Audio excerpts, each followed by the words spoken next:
আসসালামু আলাইকুম সবাইকে। আজকে আমরা করব সূচক ও লগারিদম অধ্যায়ের অর্থাৎ 4.1 এর 1, 2, 3 ও 4 নাম্বার অঙ্কগুলো। এখন শুরু করা যাক তাহলে। 1 নম্বরে কি দেওয়া আছে? 7 কিউব ইন্টু 7 ইনভার্স 3। নিচে কি দেওয়া আছে? Divided by 3 into 3 inverse 4। সূচকের নিয়ম হচ্ছে ভিত্তি মিলায় মিলায় অঙ্ক করতে হয়। এখানে 7 আর 7 ভিত্তি মিল আছে, যতটাই ভিত্তি মিল থাকুক একটা লিখলেই চলে। তাহলে উপরে কি আছে? পাওয়ার 3। গুণের সময় সব সময় পাওয়ার কি হয়? যোগ হয়। গুণের জন্য যোগ দিলাম। এবার উপরে পাওয়ার কি আছে? -3। -3 থাকার কারণে ব্র্যাকেট দিয়ে লিখতে হয়। ঠিক আছে? তারপর এখানেও কি আছে? ভিত্তি এনে 3 ভিত্তি মিল আছে, তাহলে একটা লিখলেই চলে। এখানে 3 এর উপরে ভিত্তি পাওয়ার কিছুই নাই। যদি 3 এর উপরে পাওয়ার কিছু না থাকে, ভিত্তির উপরে পাওয়ার না থাকলে কি লিখতে হয়? 1। ঠিক আছে? তারপরে আবার এই গুণের জন্য কি লিখবো আমরা? যোগ। তারপর আবার পাওয়ার আছে -4, সেহেতু ব্র্যাকেট দিয়ে লিখতে হয়, মাইনাস থাকলেই ব্র্যাকেট। এবার সমান সমানের সমান সমান 7 এর 7, 3 এর 3 প্লাসে মাইনাসে কত হয়? -3 এর 3। নিচে কত আছে? 3। 3 এর উপরে পাওয়ার কত আছে? 1 প্লাসে মাইনাসে -4 এর 4। ঠিক আছে তো? এবার দিলাম দাগ। এবার উপরে কি আছে? 7। 3 থেকে 3 গেলে থাকে 0। নিচে কত আছে? 3 এর উপরে 4 থেকে 1 গেলে থাকে -3। অর্থাৎ 1 থেকে -4 বিয়োগ করলে কি পাই আমরা? -3 পাই। সেহেতু এখন কি লেখা যায় উপরে? 7 টু দি পাওয়ার 0। এটা নিয়ে একটা সূত্র আছে, a টু দি পাওয়ার 0 সমান সমান 1। ঠিক আছে? অথবা x টু দি পাওয়ার 0 সমান সমান 1। 10 টু দি পাওয়ার 0 সমান সমান 1। অর্থাৎ যেটার উপরে 0 থাকুক কি লিখতে হয়? 1। এবার ইনভার্সের কাজ কি আছে? এখানে 3 ইনভার্স 3। তাহলে 3 ইনভার্স 3 যদি a ইনভার্স 2 হয় তাহলে লিখতে হয় 1/a স্কয়ার। যদি এমন হয় a ইনভার্স 3 তাহলে লিখতে হয় 1/a কিউব। অর্থাৎ যদি আমরা ইনভার্সের কাজ করতে যাই, ভিত্তির a, এই যে ইনভার্সের জন্য লিখতে হয় 1 আর ভাগ চিহ্ন এর a পাওয়ারের পাওয়ার, এভাবে লিখতে হয়। যদি 3 ইনভার্স 3 হয়, 3 ইনভার্স 3 তাহলে কি লিখবো? ইনভার্সের জন্য ভাগ চিহ্ন আর 1, তারপর n আছে 3, তারপর পাওয়ার আছে 3, এভাবে লিখতে হবে।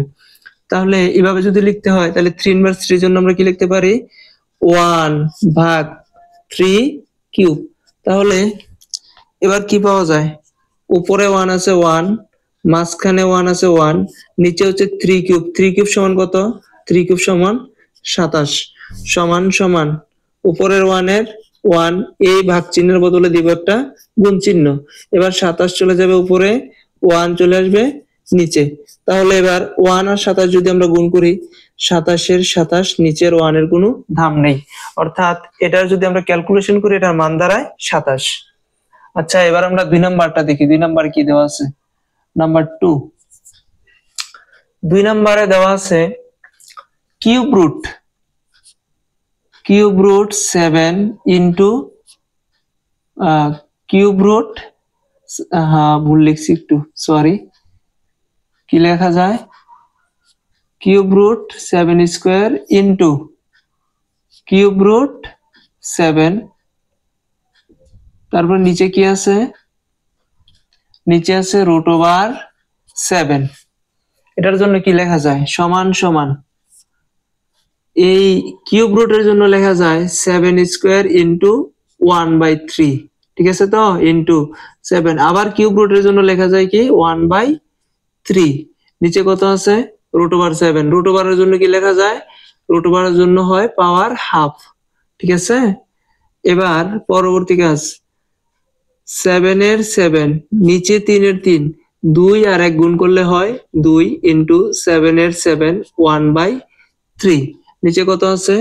7 টু দি পাওয়ার 1/2 সমান সমান। এবার যদি আমরা লিখি উপরে 7 7 ভিত্তি কিন্তু মিল আছে, তাহলে কি লেখা যায়? একটি 7 লিখলেই চলে। 7 এর উপরে কি আছে? 3/2। এই গুণ থাকলে গুণের বদলে পাওয়ার কি হয়? যোগ হয়, ইন্টু 1/3 3, নিচে আছে 7 টু দি পাওয়ার হাফ। এবার ক্যালকুলেশন করি বাকি ক্যালকুলেশন। 7 এর 7, এনে 3 আর 3 আছে মিল আছে, সেহেতু লসাগু 3, উপরে 2 এর 2 প্লাস এর প্লাস 1 এর 1। এবার 7 এর উপরে কি আছে হাফ, লিখলাম হাফ। তারপরে 7 এর উপরে 7, 3 3, 2 আর 1 যোগ করলে হয় 3, নিচে 7 এর 7, হাফ এর হাফ ইকুয়াল টু। এবার কিন্তু দুইটার ভিত্তি মিল আছে, দেখছো তো? দুইটার ভিত্তি একসাথে মিল আছে, সমান সমান একটি 7 লিখলেই চলে। উপরে কত আছে 3 ভাগের 3, 3 দ্বারা 3 এর ভাগ করলে হয় 1, নিচে পাওয়ার কত আছে মাইনাস, নিচে পাওয়ার আছে হাফ। এই 3 দ্বারা 3 এর ভাগ করে লিখছি 1, ভাগের জন্য বিয়োগ, এই হাফের হাফ, ঠিক আছে তো? আরো এক লাইন ভেঙে লিখে দিই, তাহলে সহজে বুঝতে পারবা। দুইটা 7 এর, এই 7 এর 7 উপরে পাওয়ার 1, 7 এর 7 লিখে দিলাম হাফ ইকুয়াল টু 7 এর 7 ইকুয়াল টু কি লেখা যায়? 7 এর 7 উপরে 1 আছে 1, এই ভাগের জন্য ভাগ থাকলে দিতে হয় বিয়োগ, তারপর দিতে হবে হাফ ইকুয়াল টু 7 এর 7 লসাগু করলে পাই 2, 2 এর সাথে 1 গুণ করলে হয় 2 minus 1 equal to 7 to the power 2 থেকে 1 বিয়োগ করলে হয় 1, নিচে 2 এর 2। এটাই হচ্ছে এটার আনসার। এবার যদি আমরা 3 এরটা করি, 3 এ কি দেওয়া আছে? 3 এ দেওয়া আছে নাম্বার 3, 3 এর মধ্যে দেওয়া আছে 2 inverse 1 plus 2 inverse 1 plus 5 inverse 1, তারপরে দেওয়া আছে whole inverse 1, whole inverse 1 equal to 2 inverse 1 এর জন্য লেখা যায় 1/2 প্লাস 5 ইনভার্স 1 এর জন্য লেখা যায় 1/5, তারপর আছে কি হোল ইনভার্স 1 ইকুয়াল টু 5 আর 2 এর লসাগু করলে, অর্থাৎ 5 আর 2 গুণ করলে কত দাঁড়ায় 10, 2 দ্বারা 10 এর ভাগ করলে হয় 5, 5 এর সাথে 1 গুণ করলে পাই 5 প্লাস 5 দ্বারা 10 এর ভাগ করলে হয় 2, 2 দ্বারা 1 এর সাথে গুণ করলে পাই 2 ইকুয়াল টু 10 এর 10, 5 এর 2 যোগ করলে দাঁড়ায় 7। এখানে কিন্তু ইনভার্স গুলো দিতে হবে, ইনভার্স 1 হোল ইনভার্স 1 সমান সমান, এই ইনভার্স 1 এর বদলে কি লেখা যায় ভাগ চিহ্ন আর 1, এই ইনভার্স 1 এর জন্য লেখা যায় 1/1 আর ভাগ চিহ্ন, নিচে কি থাকে 7/10 ইকুয়াল টু 1 এর 1, ভাগের জন্য কি চিহ্ন দিব গুণ চিহ্ন, 10 চলে যাবে উপরে, এই ভাগের জন্য যে গুণ চিহ্ন দিলাম অর্থাৎ চিহ্ন উল্টাইছি পরিবর্তন করছি, সেহেতু এই নিচেরটা উপরে যাবে, উপরেরটা নিচে আসবে। এবার 1 এর 10 গুণ করলে 10 একে 10, নিচে 7 এর 7, এই তিনটা চলে গেল।